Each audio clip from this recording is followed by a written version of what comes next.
안녕, 오늘은 초기 대응이 미숙했던 우리나라의 최악의 사고들에 대해서 말해줄게. 첫 번째, 대구 지하철 참사. 대구 지하철 참사는 당시 방화로 인해서 발생했어. 당시 방화범 김대한은 자신의 집에서 가져온 인화성 물질을 지하철 객차 내 방화하였어. 화재는 빠르게 확산되어 객차 내부는 물론 인접한 객차들로까지 불이 번져나갔어. 이 사고는 화재가 발생되고 초기 대응에 실패했어. 열차 기관사와 지하철 역무원들의 대응이 늦었으며 비상방송 및 대피 안내도 제대로 이뤄지지 않았어.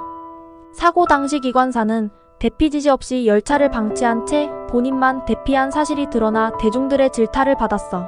초기 대응에 실패한 뒤 전기가 차단되면서 역 내부 조명과 통신이 끊겨 상황은 더욱 아비규환이 되었대.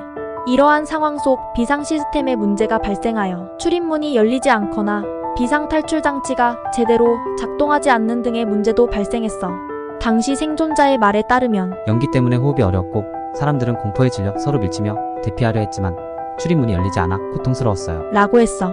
이 참사로 인해 192명이 사망하고 151명의 부상자가 발생했어.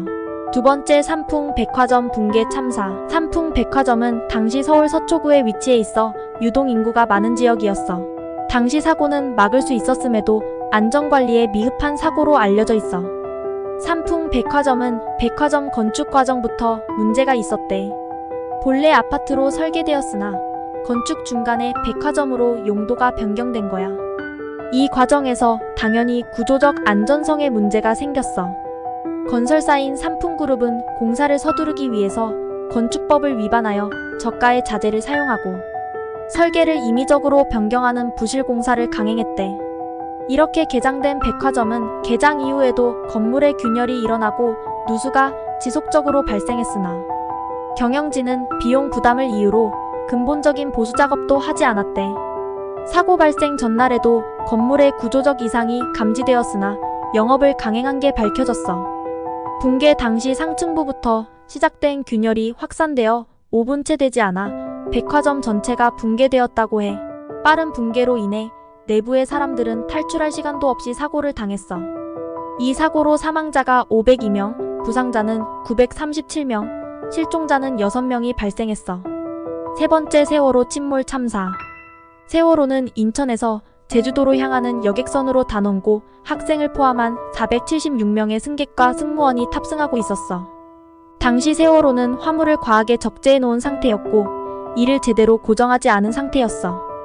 오전 8시 48분경 세월호의 급격한 방향 전환으로 인해 화물들이 한쪽으로 쏠리면서 선체가 균형을 잃고 기울기 시작했어. 3분 만에 세월호는 구조신호를 발신했으나 곧 선체가 빠르게 기울기 시작하여 승객들은 대피하지 못한 채 선내에 갇히게 돼. 이때 선장은 승객들에게 선내에 머물 것을 지시하며 적절한 대피 안내를 하지 않았어. 그리고 정작 선장은 먼저 배를 탈출해버렸어. 선내에 머물라는 방송을 들은 사람들이 상황을 파악했을 땐 이미 늦은 상태였어. 10시 31분 사실상 세월호는 선수를 제외하고 완전 침몰되었고 세월호와 함께 가라앉은 사람들은 결국 사망하고 말았어. 이 사고로 사망자가 304명 발생했어. 당시 제주도로 수학여행을 가던 학생들이 다수 사망하여 더 안타까웠지. 오늘 우리나라의 3가지 초기 대응이 미숙했던 사고들에 대해 말해줬어.